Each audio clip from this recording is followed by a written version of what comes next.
Senhor, nós te louvamos, nós te rendemos graças nessa noite. Amém. Senhor, porque nesses elementos, Senhor, esconde um grande mistério, Senhor. Senhor Deus que se encarnou. Amém. Senhor, nós te louvamos e te rendemos graças. Amém. O Senhor ama se revelar para nós. Senhor, como luz intensa nos nossos corações, Senhor.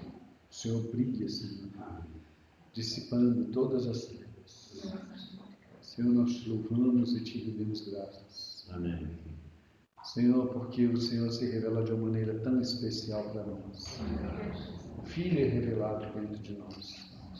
Nós te amamos, Senhor, porque o Senhor nos amou primeiro. Amém. Nós te amamos, Senhor, porque o Senhor nos amou com tanto amor, que foi revelado na sua encarnação.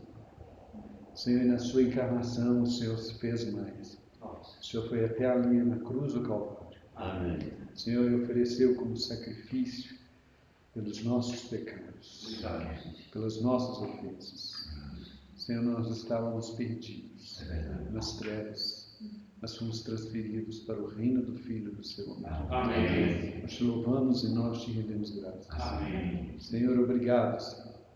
Obrigado, Senhor, pela tua pessoa. Amém. Senhor, que se revelou de uma maneira maravilhosa para nós. Amém. Senhor, e hoje nós,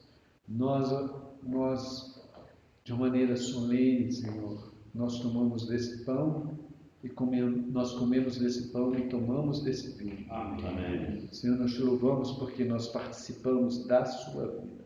Amém. Essa vida que foi dada em nosso lugar, foi dada para nós.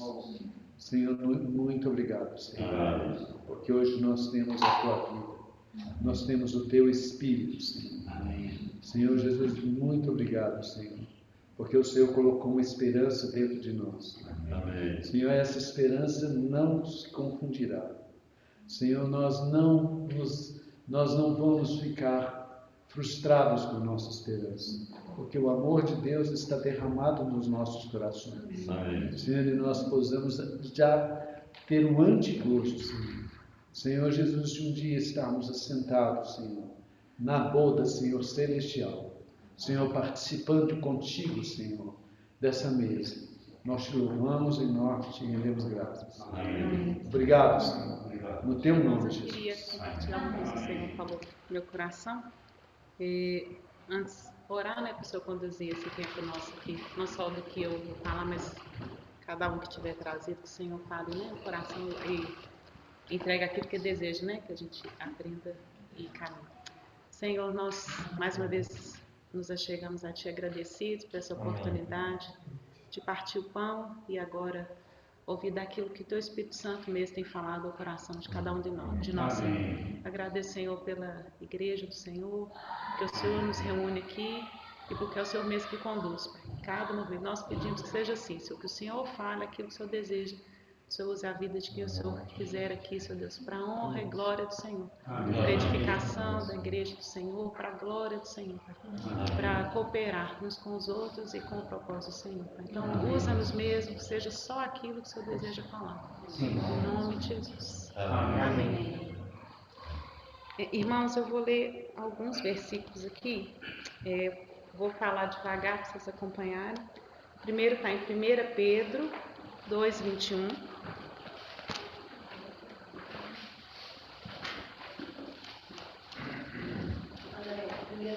2:21.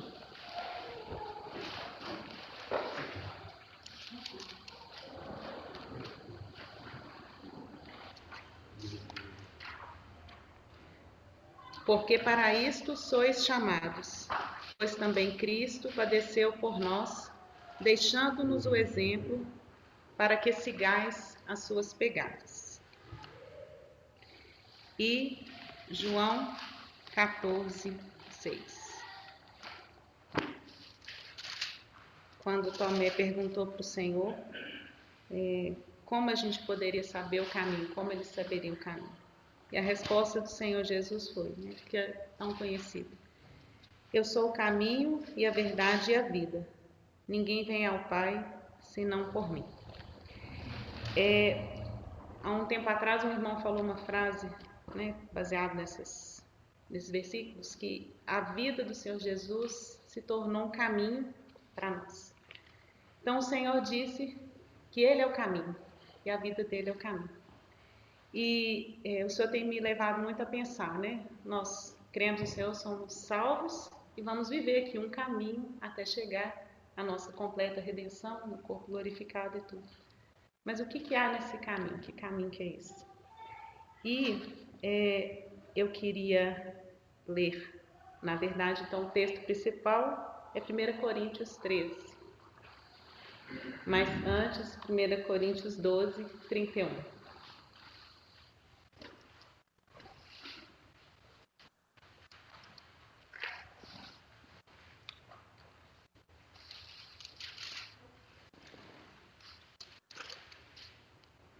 Portanto, procurai com zelo os melhores dons, e eu vos mostrarei um caminho mais excelente.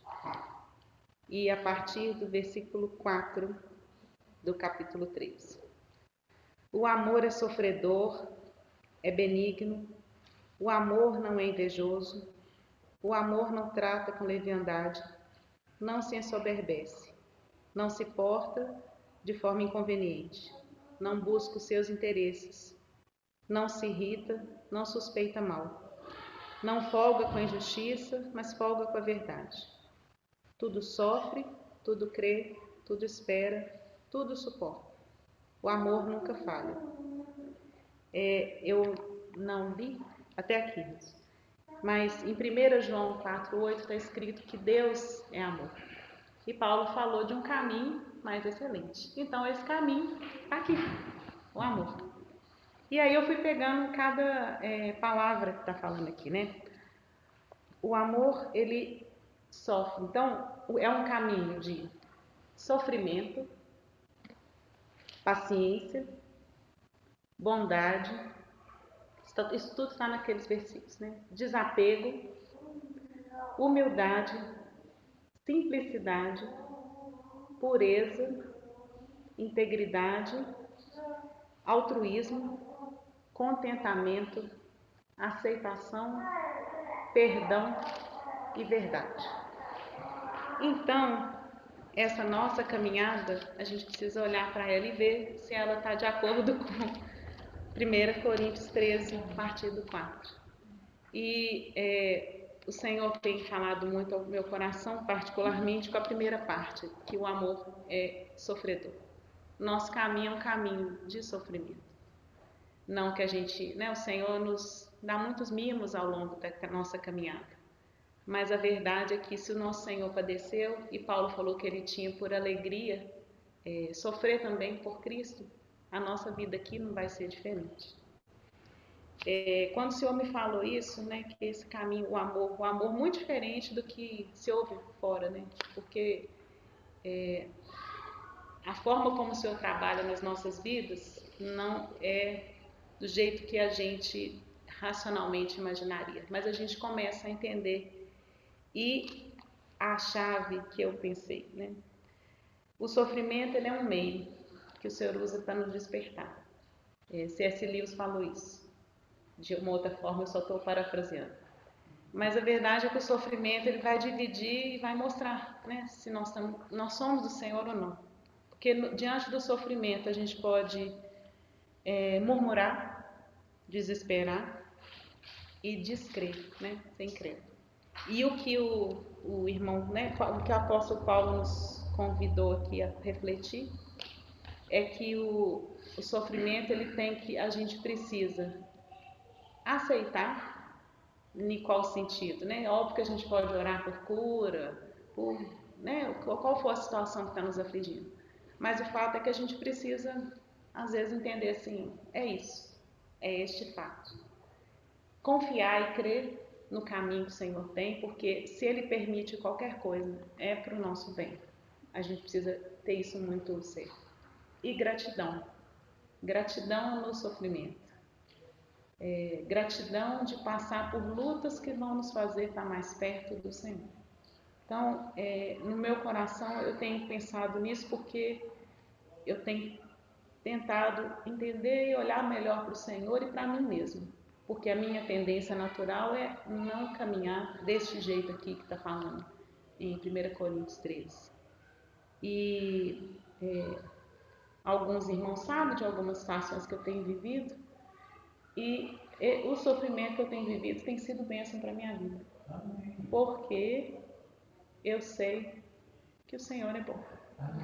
Então, o que eu queria deixar é que a gente, vamos colocar a gente, Senhor, igual nas reuniões de oração, é tão precioso a gente poder, o Senhor disse que a gente deve levar diante dele as nossas súplicas todas, com ações de graça, e que seja feita a vontade do Senhor. Amém. Então, essa é a palavra que eu queria compartilhar com meus preciosos irmãos.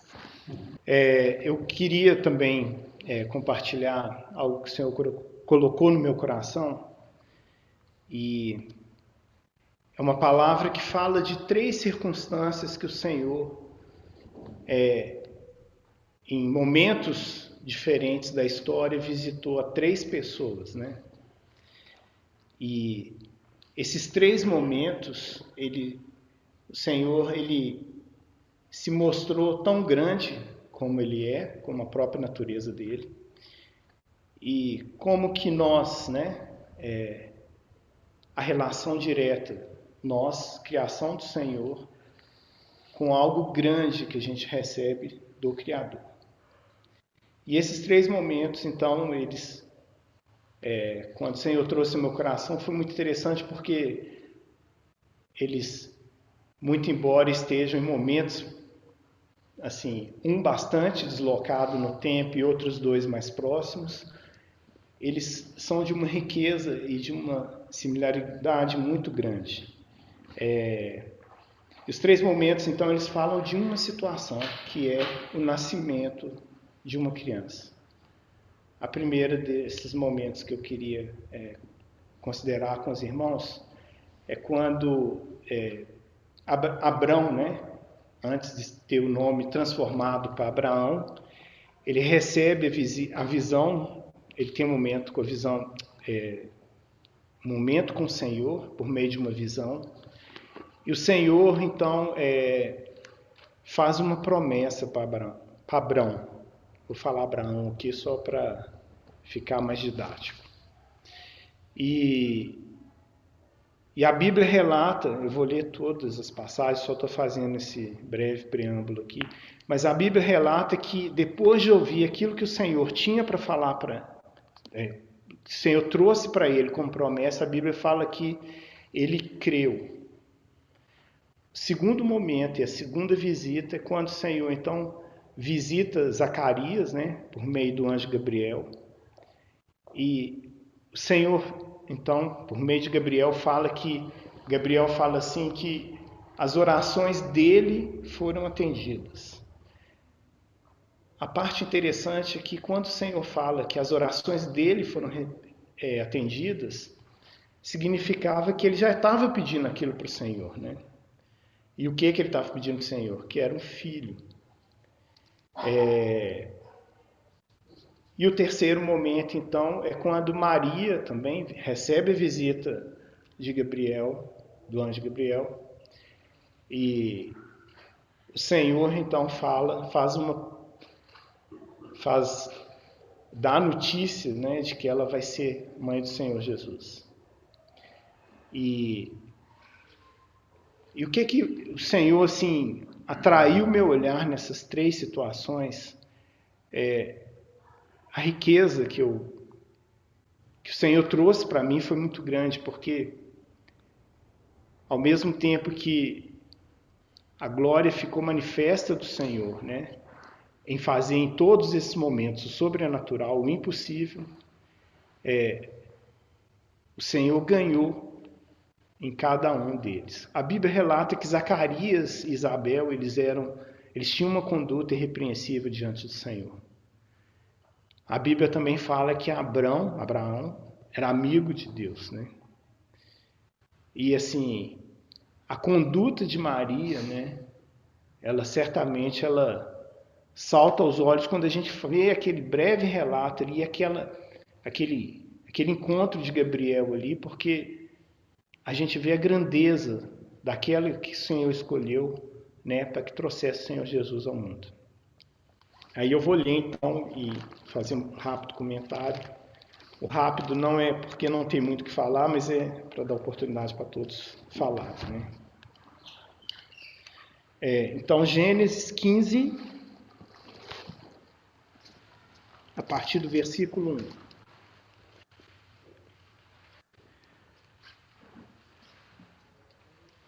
Depois destes acontecimentos, veio a palavra do Senhor a Abrão, numa visão, e disse: Não temas, Abrão, eu sou o teu escudo e teu galardão.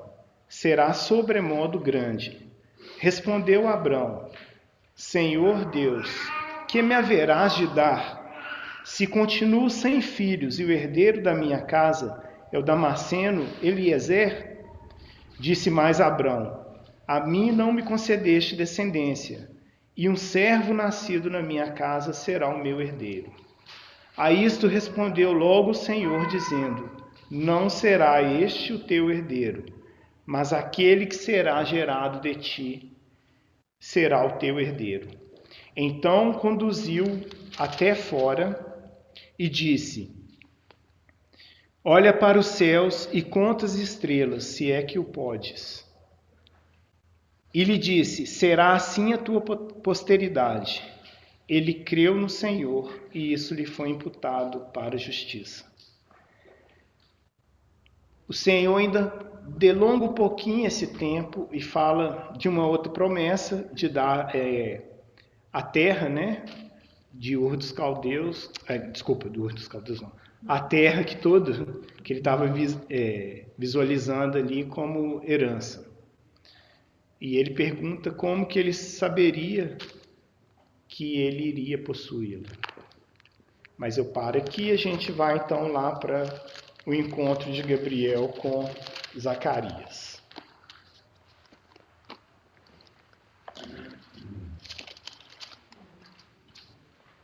Lucas 1,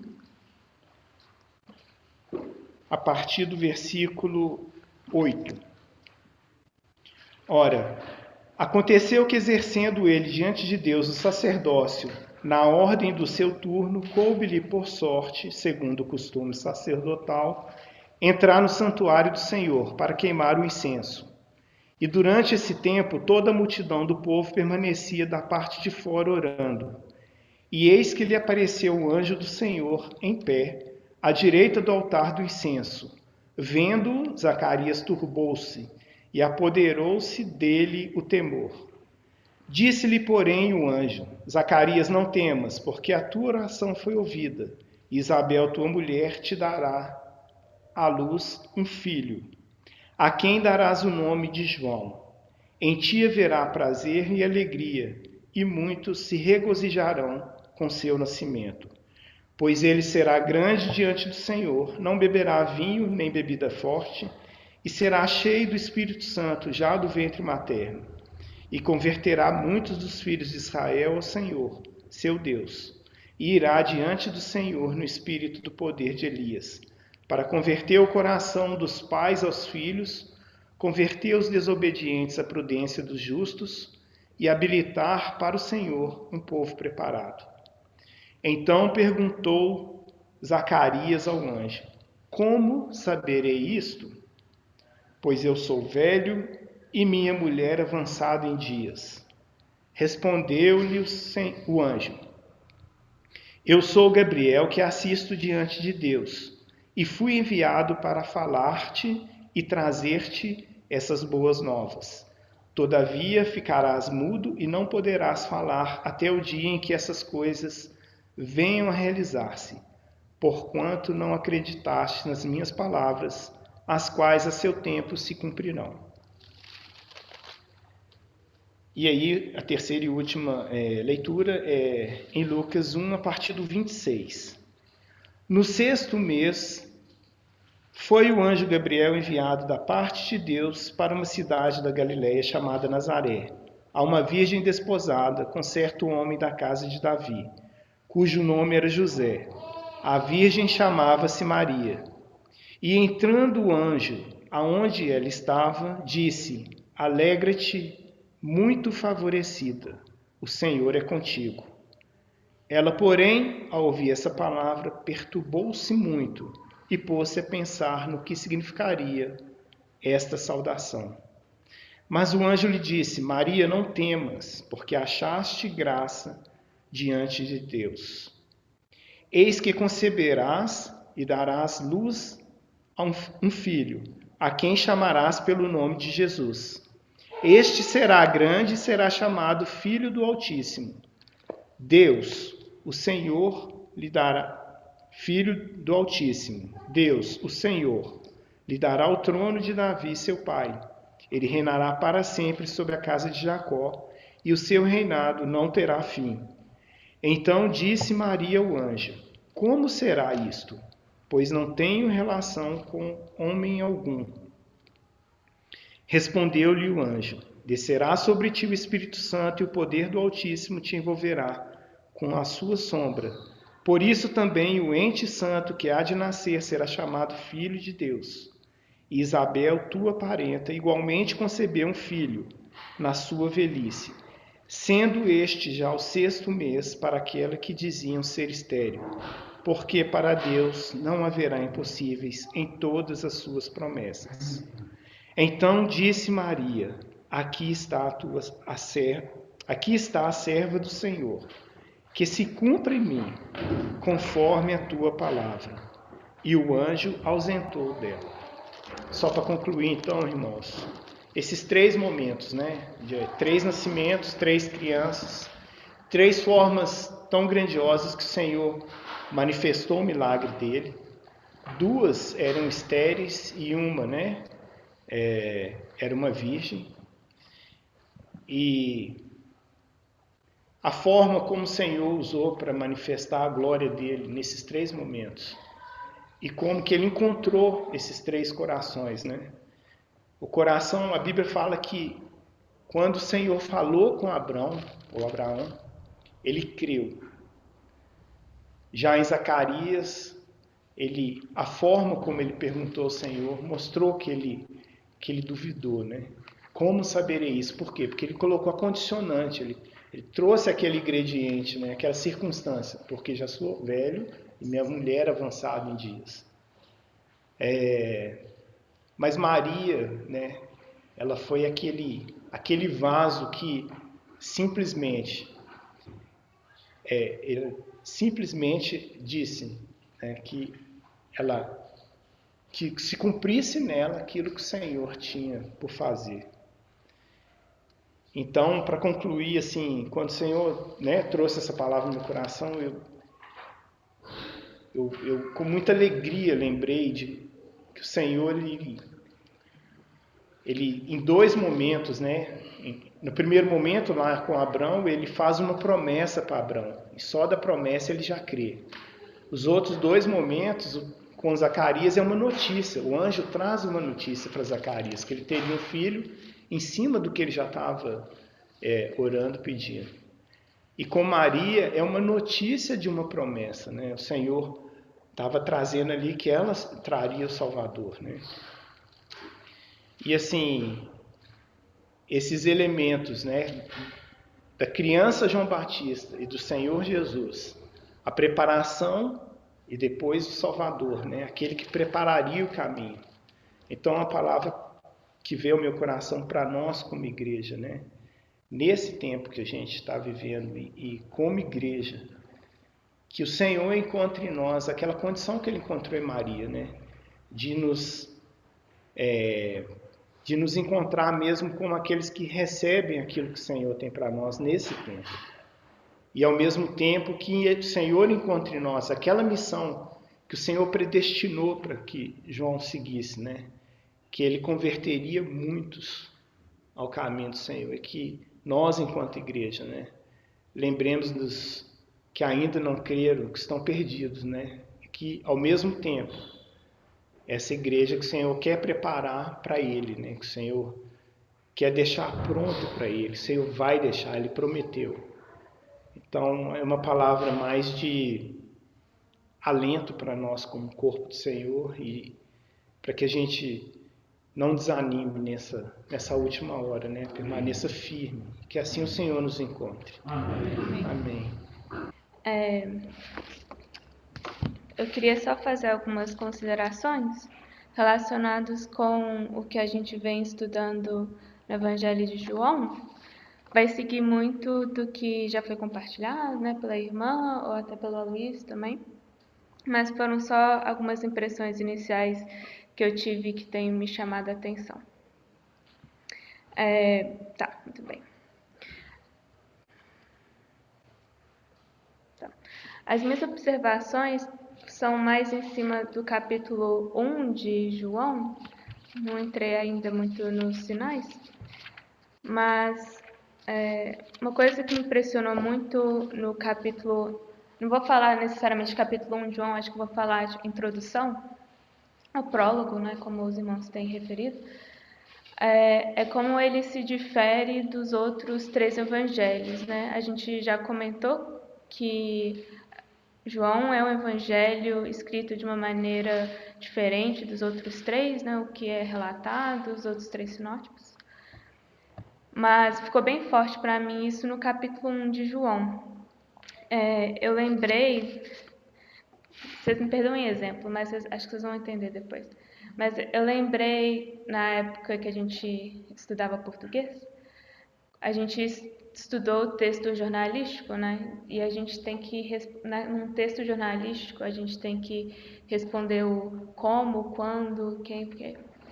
E eu estava observando esse como e quando, etc., nos evangelhos. Não que eles sejam textos jornalísticos, né? Mas me impressionou que no Evangelho de João, ele tem um enfoque muito grande no quem. Ele, por mais que ele possa até falar o tempo, assim, ou quando, ou aonde, tem alguns elementos disso, ele não enfoca da mesma forma como Mateus ou Lucas talvez enfatizaram, né? Eles falam assim, nos dias de Herodes, no tempo de Herodes, eles dão um contexto, assim. O Evangelho de João é diferente. Ele já começa a falar assim do Senhor e nessa introdução João faz ele escreve, né, diversas declarações. Algumas declarações é ele falando sobre o Senhor ou ele falando de João Batista. Outras declarações de João Batista em relação ao Senhor. Então acho que essa é mais conhecida, né, mas podemos até ler, por exemplo, o que eu estou categorizando como uma declaração, né, que é Evangelho de João, capítulo 1, versículo 29. No dia seguinte, viu João a Jesus, que vinha para ele e disse: Eis o Cordeiro de Deus que tira o pecado do mundo. Então, além dessa declaração, né, de João sobre o Senhor, tem algumas outras vezes também, tem declarações do discípulo sobre o Senhor, né? Eles falam Rabi, onde assistes, e aí fala, achamos o mestre. Tem declarações do próprio Senhor sobre Pedro, né? Então, deixa eu até pegar aqui no versículo 42, fala, olhando Jesus para ele, disse, tu és Simão, o filho de João, tu serás chamado Cefas, que quer dizer Pedro. Depois disso, a gente tem declarações do lado também de Filipe, de Natanael sobre o Senhor e o Senhor sobre Natanael. Então, assim, esses elementos de quem cada um era me chamam muita atenção nessa introdução de João, que é bem diferente dos outros evangelhos. Sim, bem diferente dos outros evangelhos. E aí, voltando até no versículo que também foi lido semana passada, João capítulo 20, versículo...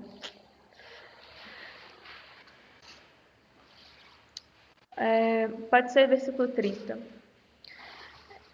Aqui a gente vê o que João... Vamos só ler então. João 20, 30. Na verdade, fez Jesus diante dos discípulos muitos outros sinais que não estão escritos neste livro. Estes, porém, foram registrados para que creiais que Jesus é o Cristo, o Filho de Deus, e para que, crendo, tenhais vida em seu nome. Então, assim, tomando esses versículos como o objetivo declarado por João pelo qual ele escreveu o Evangelho, né? Essa questão de ter um enfoque no quem é muito alinhado com o que João fala aqui. O objetivo do Evangelho era para que creiais que Jesus é o Cristo, o Filho de Deus. Então, o que eu estou reparando, assim, o que tem me chamado a atenção nessa introdução é esse enfoque em quem que Jesus era, né? E aí, alguns números que eu achei interessante sobre, comparando os 4 evangelhos, João é o que mais referencia o Senhor como Jesus. Então, a palavra Jesus aparece mais no livro de João. Então, de baixo para cima, Marcos usa Jesus, a palavra Jesus, né? 13 vezes. Lucas chama Jesus 88 vezes. Mateus 151 e João 247. Então, essa é uma disparidade, sendo que João nem é o maior evangelho, né? Então, de novo, é realmente um evangelho que volta para a centralidade do Senhor. Então, não só faz sentido com que o João declara aqui, o objetivo que ele escreveu, mas também faz sentido em relação à audiência-alvo que ele tinha, né? O público-alvo que ele tinha ao escrever o Evangelho. Então, a gente comentou que o Evangelho de João, em tese, ele foi escrito para a segunda geração ou para a igreja, né? Diferente dos outros evangelhos que tinha talvez um público-alvo diferente. E aí, sobre essa questão um último comentário sobre essa questão, eu fiquei pensando, se o Evangelho de João foi escrito para a igreja, por que João escreveu aqui no versículo 31, falando que estes, porém, foram registrados para que creiais que Jesus é o Cristo, o Filho de Deus. Eu fiquei assim, poxa, mas assim, se é para a igreja já creu, né? Não tinha encaixado muito para mim. E aí eu ouvi um irmão compartilhar sobre o Evangelho de João, e ele comentou exatamente dessa questão, e ele falou aqui que esse crer no grego, ele traz um elemento muito mais dinâmico, talvez contínuo, do que uma coisa eventual, uma coisa estática. Então, não é só para que você creia, e aí foi aquele evento, crie nesse dia, nessa data, nessa hora, e depois, na verdade, era uma coisa contínua, assim, não é interrompida, né? Até o exemplo que ele tinha dado de Romanos, ele falou assim, de fé em fé, uma coisa contínua, né? Então, aí esse comentário me ajudou a chavear, ok, esse crer aqui não é necessariamente um elemento evangelístico de alguém que se converteu ao Senhor, né? Mas realmente é uma coisa contínua de vida, que é até o que João fala depois, né? Crendo, tenhais vida em seu nome, né? Não é uma coisa eventual. E era isso que eu queria compartilhar com vocês, assim, os elementos iniciais que têm me chamado a atenção nesse estudo que a gente tem feito sobre João. Amém. Também quero fazer uma menção, o prólogo do Evangelho de João. É mesmo um evangelho muito, muito especial, né? Alguns irmãos têm usado a expressão de tirar sandálias, né? Só quero lembrar que nós temos que tirar sandália toda vez que a gente põe a mão na palavra de Deus, seja de Gênesis a Apocalipse. Se abrir em Números, tira a sandália. Não espera chegar em João para tirar a sandália.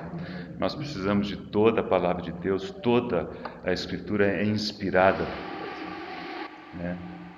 E útil para o ensino, para a repreensão, para a correção, para a educação na justiça, né? Então, vamos com esse espírito ler os primeiros 5 versículos do Evangelho de João. E eu vou manifestar uma frase aqui que é realmente cativante, né? Apesar de todo o texto ser tão tão denso, tão cheio. João capítulo 1, versículo 1, no princípio era o Verbo, e o Verbo estava com Deus, e o Verbo era Deus. Ele estava no princípio com Deus. Todas as coisas foram feitas por intermédio dele, e sem ele, nada do que foi feito se fez. A vida estava nele, e a vida era a luz dos homens. A luz resplandece nas trevas, e as trevas não prevaleceram contra ela. A frase é a do versículo 4, né? Que a vida estava nele e a vida era a luz dos homens. A vida era a luz. Quando a gente faz equações, né? A gente faz isso é igual a isso, essas coisas têm que corresponder. Então, se você pensar em termos de unidades, as unidades do lado de cá têm que fechar com as unidades do lado de cá, né? E aqui nós temos uma equação que nos surpreende, porque assim, como é que a gente iguala vida com luz, né? Parece que são coisas tão diferentes, parece que são entidades muito diferentes, mas essa é a palavra do Senhor, né?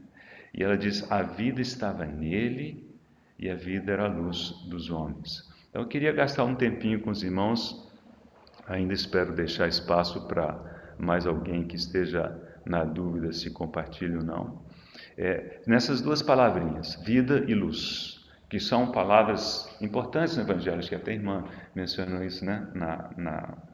No domingo. Vida aparece quase 48 vezes, sim, quase 50 vezes no Evangelho, né? E luz a metade, aproximadamente a metade. Mas são palavras que aparecem de forma recorrente, né, ao longo desse Evangelho. Então vamos ver algumas poucas dessas ocorrências. João capítulo 11, o contexto é a ressurreição de Lázaro.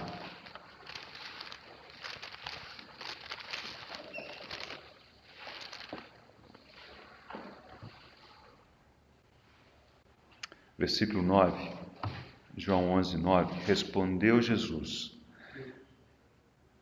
não são 12 as horas do dia? Se alguém andar de dia, não tropeça, porque vê a luz deste mundo. Então, nessa frase, eu acho que o Senhor está falando o corriqueiro. Ele deixa claro que é a luz deste mundo, né? É a luz, né, talvez física, vamos chamar assim, né? Então, se você tem essa luz, você não tropeça, você vê, né? Agora, no versículo 10, ele muda um pouco, e me parece que ele já entra em aspectos espirituais, porque ele diz, mas se andar de noite, tropeça, porque nele não há a luz. Ele não diz porque ele não vê luz, porque nele não há. Interessante, né? Porque assim, porque a luz desse mundo terminou, né? Que agora o sol se pôs, mas ele não está falando, não parece mais estar falando da luz deste mundo. É uma luz que pode estar em nós, né? Não a luz necessariamente que brilha, né, sobre nós, essa é a luz desse mundo, né? Mas a analogia ela é importante, né? Com essa luz a gente sabe para onde vai, sem essa luz a gente não sabe para onde vai. Então é um conhecimento associado com a luz. E essa luz, irmãos, eu acho que nós podemos, de forma cautelosa, associar com conhecimento. Mas eu não quero enfatizar isso muito, porque eu quero realmente fazer um ponto contrário a isso, tá? Então, se andar de noite, tropeça, porque não há luz. Vira a frase de trás para frente. Se em nós não houver luz, tropeçaremos. Okay? Passando um pouquinho, João capítulo 12. O contexto aqui é logo depois dos gregos foram ver o Senhor, né?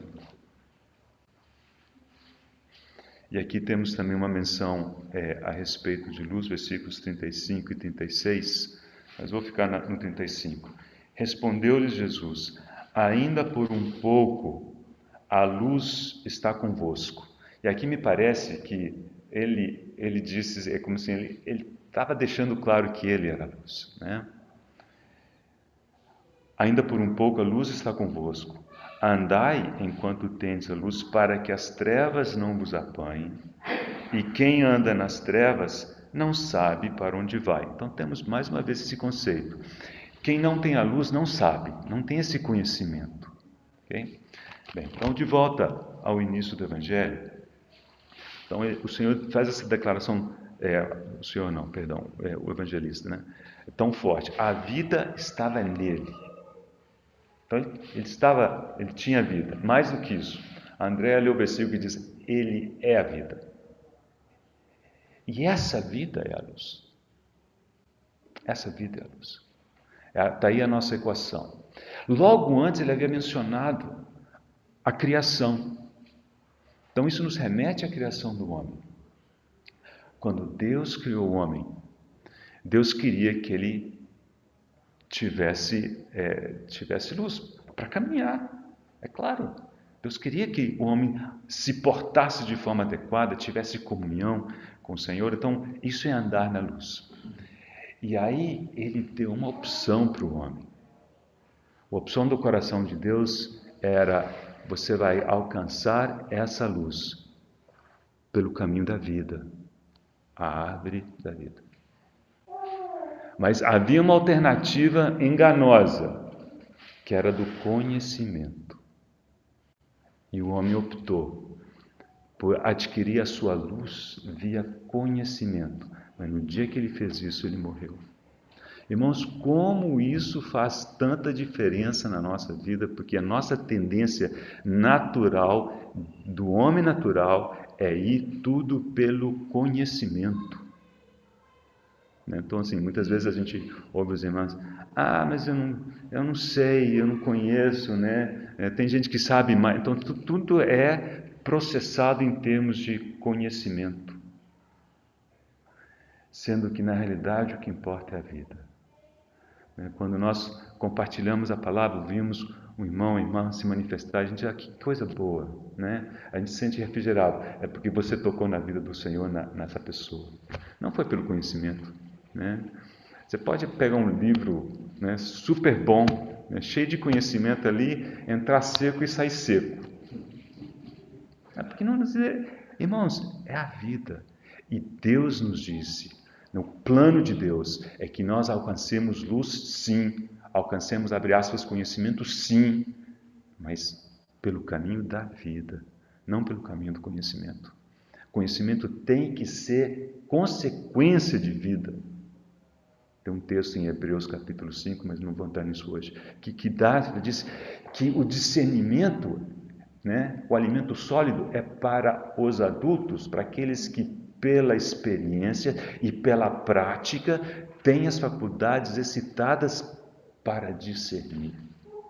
Então é um discernimento que vem como consequência não de conhecimento. Então você estudou e você chegou à conclusão de que isso é bom e isso é ruim.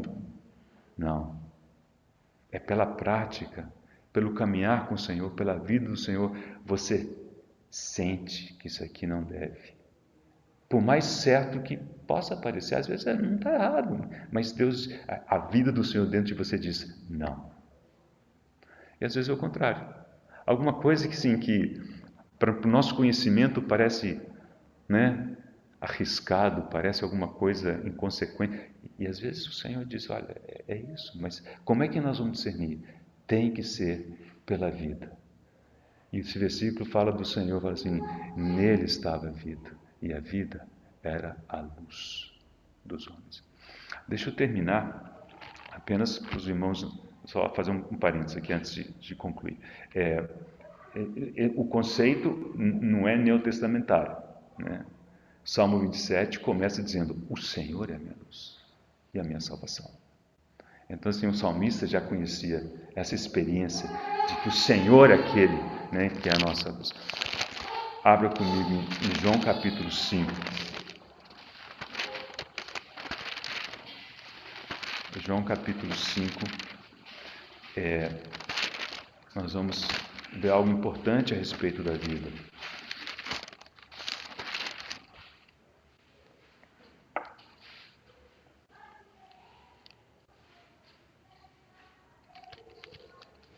Estou no lugar certo? Não estou no lugar certo. 5, 26. Porque assim como o Pai tem vida em si mesmo, também concedeu ao Filho ter vida em si mesmo. Nele estava a vida, e a vida era a luz dos homens. E lhe deu autoridade para julgar, porque é o Filho do homem. Irmãos, que curioso. A palavra de Deus juntou essas duas coisas, vida e julgamento. Acho que nós temos uma dica de qual que é o critério que o Senhor haverá de usar para julgar. É vida. Não é um conjunto de regras de onde que você se encarna, não é um gabarito, né? Gabarito igual o gabarito que havia no vestibular. É vida. E eu acho que todos os juízos do Senhor terão esse critério. O bima do Senhor, o tribunal de Cristo, o critério vai ser vida. O que você fez com a vida que eu te dei? As parábolas dos talentos, a parábola das minas, é a vida do Senhor, né? Não são, a gente pensa em obras, mas não é qualquer obra, são as obras que Deus de antemão preparou para que andássemos nelas, são aquelas obras que você diz, eu te dou minha vida, e essa vida tem que operar, né? E no grande trono branco, qual que é o critério, né? A irmã gosta sempre de falar que aquele que não estiveram escritos no livro da vida. É até como se o livro da vida, qual que é o critério para estar no livro da vida ou não? É crer no Senhor, nascer de novo. Tem a vida? Põe o nome dele lá. Não tem a vida? Então não põe o nome dele lá. Esse é o critério, né? Então, a vida do Senhor é o fiel da balança, né? Para todas as questões, inclusive o será para os seus julgamentos, né?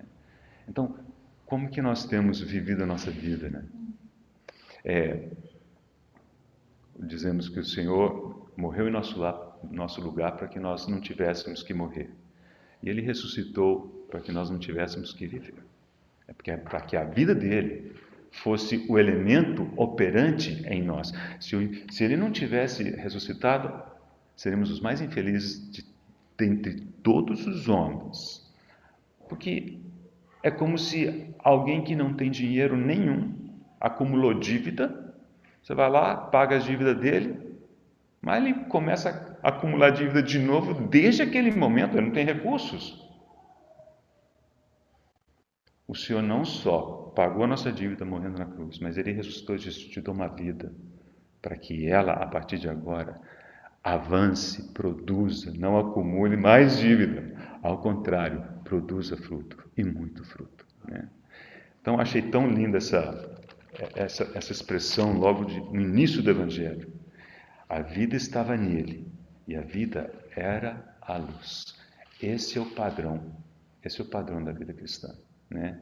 A luz que vem da vida, não do conhecimento, não do muito falar, não do muito fazer, né?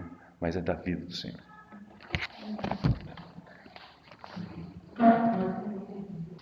Trazer o meu cestinho também. Tá bom o som? Dentro disso que o Luiz compartilhou, ainda no Evangelho de João, no versículos 4 e 5, a vida estava nele e a vida era a luz dos homens. A luz resplandece nas trevas e as trevas não prevaleceram contra ela.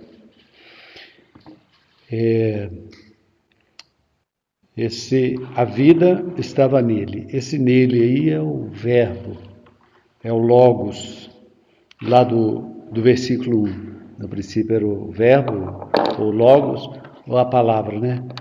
A palavra normalmente é mais bem aceita entre os estudiosos. No princípio era a palavra, e a palavra estava com Deus, e a palavra era Deus. Ele estava no princípio com Deus. E a vida estava nele, e a vida era a luz dos homens. Essa vida aí é uma vida cuja tradução para o grego é a vida zoe, né? No grego tem 3 tipos de vida, né? Tem a vida, biológica, a vida vegetal e a vida Zoe, né? Eros, Bios e Zoe, né? Os 3 tipos de vida. Mas essa vida aí é a vida Zoe, que tem essa quantidade de referências que o Luiz falou, mas aproximadamente 50 vezes. E esse livro é um livro de vida. À medida que nós vamos lendo esse livro, a gente vai recebendo essa infusão de vidas, e com essa vida vem a iluminação de Deus. E esse livro é um livro celestial, é um livro muito elevado. E é um livro que tem uma interface fácil, porque à medida que a gente vai lendo, a gente vai ganhando, né? Mas é um livro que fala de Deus, que fala da palavra, é um livro que traz luz para a gente. E nessa luz, nós vemos claramente as coisas de Deus. E nós podemos ver, nessa luz, nós podemos ver de maneira clara, como se fosse dia. Durante o dia, nós vemos claramente as coisas. Nós podemos ver claramente a cor das flores, da vegetação, a cor do céu. Debaixo da luz, a gente vê todas as coisas. Mas quando chega a noite e não tem luz, nós estamos sujeitos até mesmo a tropeçar. Então, quando nós estamos debaixo dessa luz divina, a gente vê claramente as coisas. A gente vê claramente o nosso Senhor, que é o próprio Deus. Nós vemos que Ele é aquele que morreu por nós. Nós podemos ter uma revelação da pessoa de Deus. Ou seja, debaixo dessa luz, a nossa incredulidade, ela dissipa. Ela é dissipada, essa incredulidade. Isso tem sido a minha experiência. Quando, de alguma maneira, eu me lembro, eu tendo compartilhado o Márcio, há umas 2 ou 3 semanas atrás, ele nos contando a sua experiência, e ele não queria, diz ele que ele não queria nem olhar para Deus, porque ele orou tanto, ele intercedeu tanto, e naquele momento ele não queria nem olhar para Deus, a aflição que ele estava. E parece que foi o próprio Deus que levou ele a voltar o coração para Deus. Então, tem determinados momentos na nossa vida que a gente está ali envolvido com os nossos trabalhos, envolvido às vezes com os nossos problemas, e a gente às vezes fica assim, cadê o meu Deus? A gente não enxerga nada. Nós não conseguimos ver nada. Como é que eu vou crer? E de repente a gente está no escuro. A gente não consegue ver nada. Então, na minha experiência, eu careço de estar sob essa exposição dessa luz. Porque se eu não estiver debaixo da exposição dessa luz, eu não vejo nada. Eu não vejo um palmo na minha frente. Eu não consigo ver nada a respeito do nosso Senhor, que é o Verbo encarnado. Eu não consigo ver nada da glória do Senhor, eu não consigo ver nada. Eu estou no escuro. Então, há um versículo muito interessante lá em João, primeira carta de João, vamos ler. 1 João, capítulo 1, versículo 7, 8 e 9.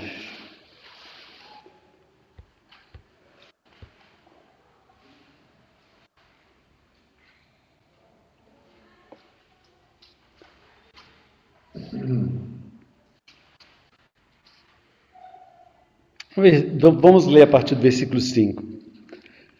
Ora, a mensagem que da parte dele temos ouvido e vos anunciamos é essa, que Deus é luz, e não há nele treva nenhuma.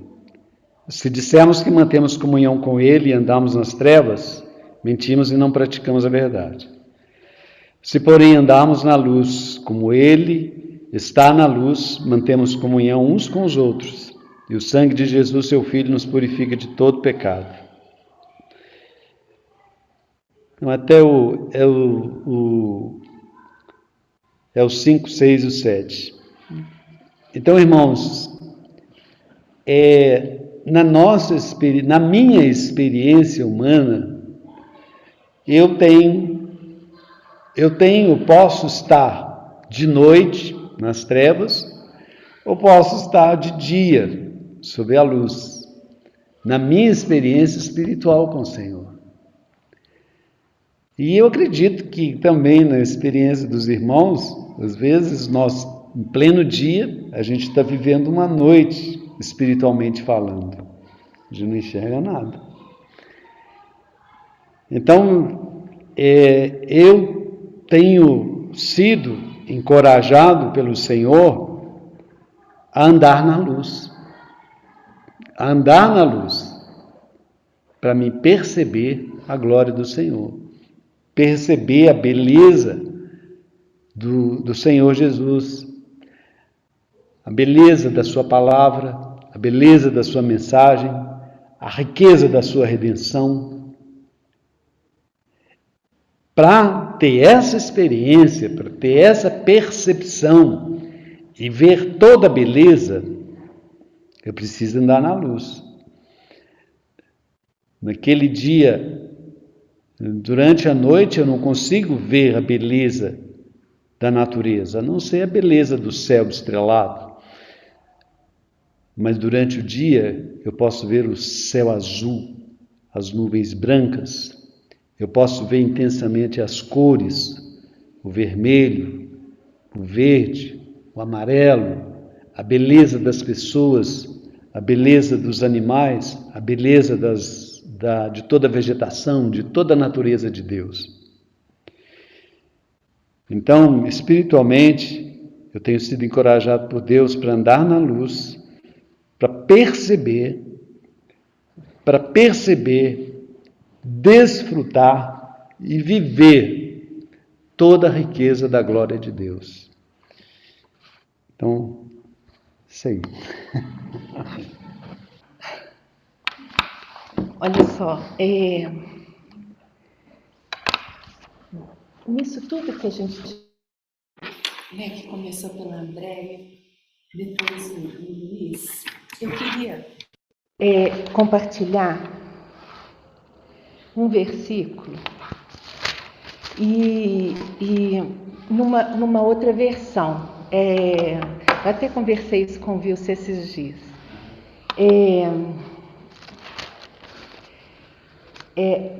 Peraí só um minutinho.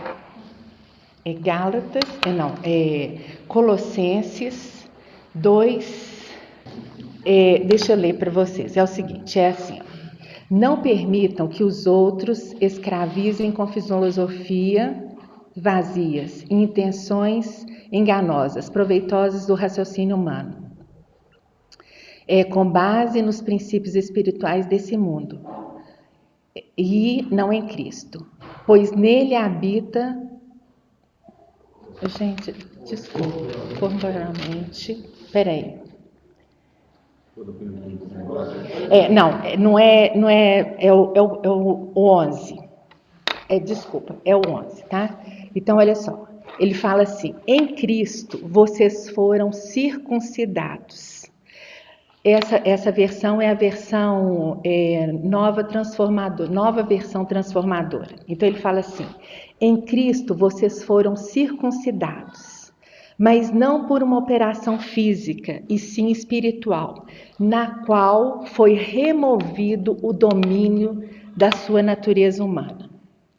Então olha só, em Cristo nós fomos circuncidados. Quando Jesus Cristo foi à cruz, ele cortou a nossa carne. Nós fomos circuncidados ali, em Cristo.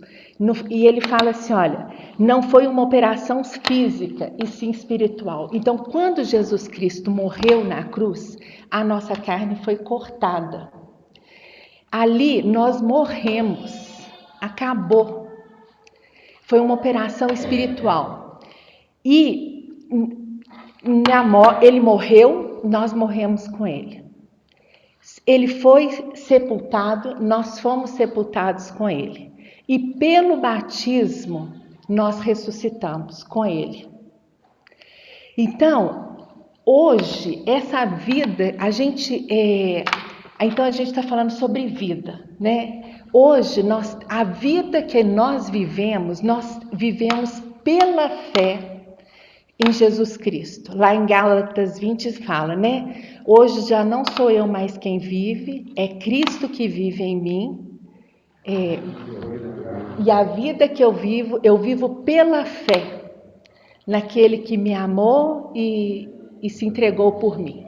Então, a minha experiência hoje, é isso que eu gostaria de compartilhar com os irmãos, é assim, é uma vida racional diante do Senhor. A gente, no dia a dia, no levantar, a gente declarar, Senhor, eu já não sou eu quem vive é o Senhor. Aí, durante o dia, nós vamos defrontar com a nossa carne levantando. O tempo todo, ela se manifesta. Ou por uma coisa que está me angustiando, uma coisa que eu gostaria e que eu não tenho, ou uma pessoa que me fere, ou qualquer coisa que vai me tirar daquele lugar que é o meu lugar em Cristo, que o Senhor conquistou para mim. Aí nessa hora, eu reivindico a vida do Senhor. Eu falo, Senhor, esse sentimento, eu acho que a gente precisa, no decorrer do nosso dia, detectar o sentimento da gente. Então, assim, Senhor, esse sentimento de raiva, ou essa angústia que eu estou sentindo, isso é a minha natureza humana. E essa natureza levou o Senhor para a cruz. Eu quero a minha vida de ressurreição. Então, lendo essa semana Filipenses, se a gente for olhar no Evangelho, eu estava vendo isso em Filipenses e Colossenses. Toda vez que o Senhor fala sobre, os apóstolos, né? Paulo, ele fala sobre as boas novas de Cristo, é muito além do que o Senhor morreu na cruz pelos nossos pecados. Ele não só morreu, mas ele ressuscitou para nos dar vida. Então, hoje, eu entendo assim, nós precisamos de usufruir da vida do Senhor. E essa vida, ela não é uma vida assim que... É uma vida que a gente toma posse. Eu tomo posse de manhã. A hora que eu levanto, eu já vou, Senhor. E durante o dia, a carne vai manifestar. A carne quer tomar o nosso lugar, tomar o lugar do Senhor, de muitas maneiras, né? E lendo Filipenses, no final, ele fala assim,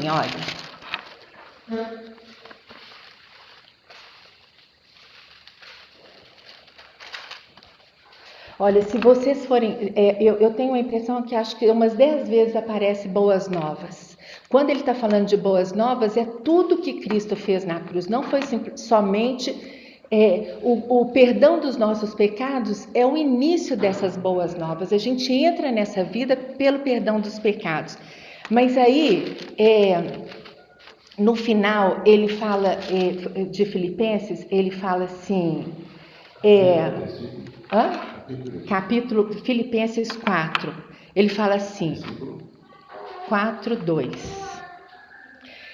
Aí ele fala assim: agora suplico a Evódia e a Síndique, tendo em vista que estão no Senhor, resolveram que estão no Senhor, resolvam seu desentendimento. E peço a você, pelo fiel colaborador, que ajude essas duas mulheres, pois elas trabalharam ardentemente comigo na pregação das boas novas. Então, olha só, a Evódia e Síndique, elas trabalhavam junto com Paulo na propagação dessas boas novas, e elas estavam em desentendimento. Quer dizer, o fato da gente entrar eu posso propagar as boas novas, falar dessa vida de Cristo, mas a vida dele é sempre uma postura que a gente vai tomar. Então, por exemplo, desentendimento com irmãos. Nós temos que tomar posição. A gente tem que nessa hora, falar com o Senhor, falar: Senhor, eu posso perder, mas o Senhor não pode. Então, assim, então eu preciso da vida de ressurreição do Senhor, para eu poder caminhar com qualquer irmão. Né?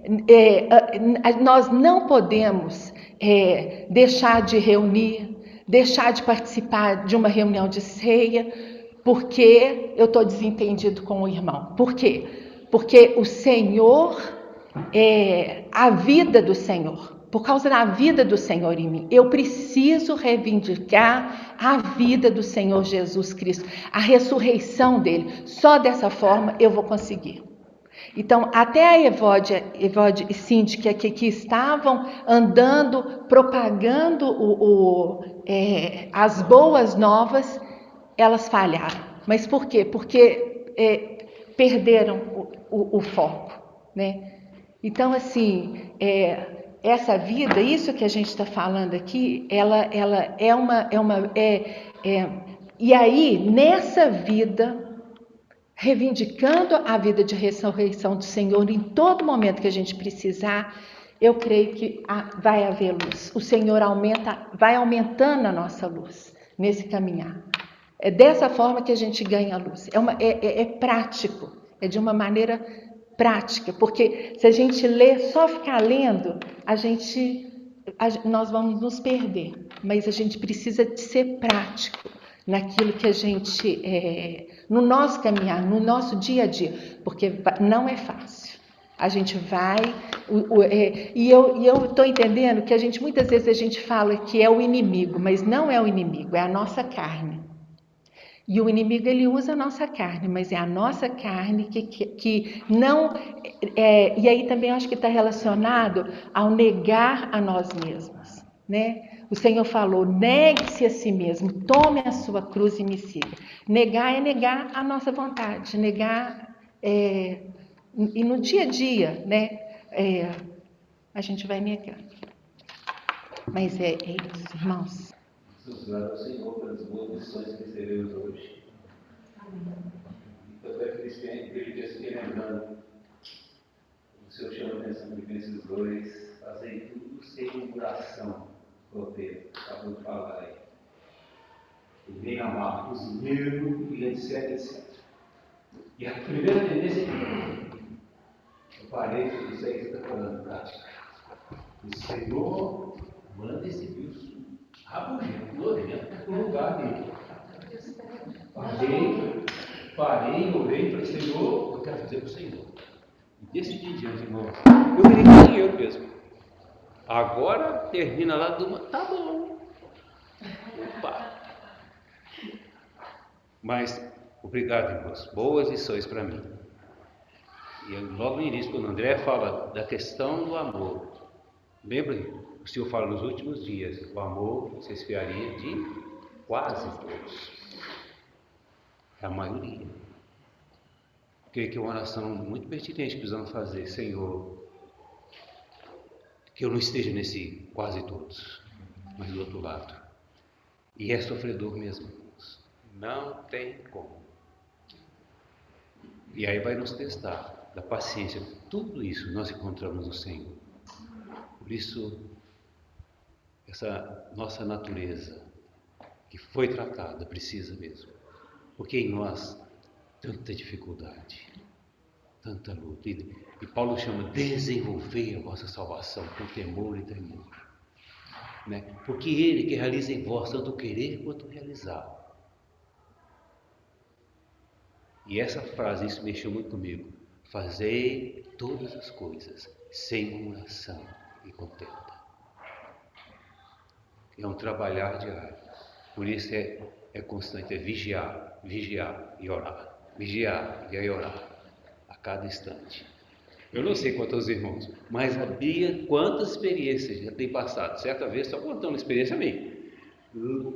Quem já foi na minha casa tem ideia. Passando pela Vilarinho até na minha casa, um bom pedaço para andar. E lá vai o Deus. De repente, acende. Com a sacola de cada carro. Pensando em ter meios fáceis. Aquela voz suave vem para mim. Eu tinha um problema muito sério no joelho. Eu estou te fortalecendo. Hoje eu ando para lá e para cá. Cadê a dor no joelho? Eu lembro disso lá atrás. Irmãos, ao trabalhar do Senhor. E sabe, Andréia, não nos foi dado apenas o privilégio de desfrutar da graça, mas de padecer com Cristo. Isso é graça também.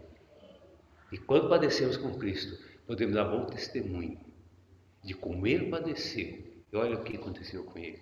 Também conosco, com a gente. Irmãos, muito obrigado por este bom momento. E que tenhamos cada um de nós esse desejo, esse anelo de estarmos juntos. Porque é um trabalho, irmãos, pode estar certo, de nos separar. Vocês não tenham dúvida, não. Ferrenho de nos distanciar uns dos outros. Ao passo que o Senhor tem nos chamado à comunhão, a estarmos juntos. Haverá problema? Sim. Há muita ponta em mim e no outro, mas é uma maneira de tratarmos. Amor. E só na prática. Não tem esse negócio, eu te amo e tudo bem. Não, é prática. Hoje eu tenho mostrado, você ama verdadeiramente a sua esposa, então há algum servicinho para você. Quero fazer com todo amor. Eu já falei para ela. Quero fazer com amor. E digo sempre, bem, se fosse eu na situação que você está, eu seria muito, você trataria de mim bem melhor do que eu tenho te tratado. Irmãos, que o Senhor ganhe isso de nós. Que não esfrie o nosso amor. Mas que oremos assim. Amém. Estou falando aqui perto, né? Se não tem mais ninguém, que não. Próximas reuniões, quarta-feiras, reunião de oração às 20 horas. Quinta-feira, reunião das irmãs, também às 20 horas. Né? Reunião de oração. Quarta-feira, reunião de oração às 20. Quinta-feira, reunião de oração das irmãs às 20 horas. E no próximo domingo, se eu permitir, estaremos aqui, né? Para ter esse momento tão bom, tão especial, de podermos adorar o Senhor e lembrar do que Ele fez por nós. Que o Senhor nos abençoe, que nos leve em paz para nossas casas e tenhamos uma noite de paz e um bom sono. Amém.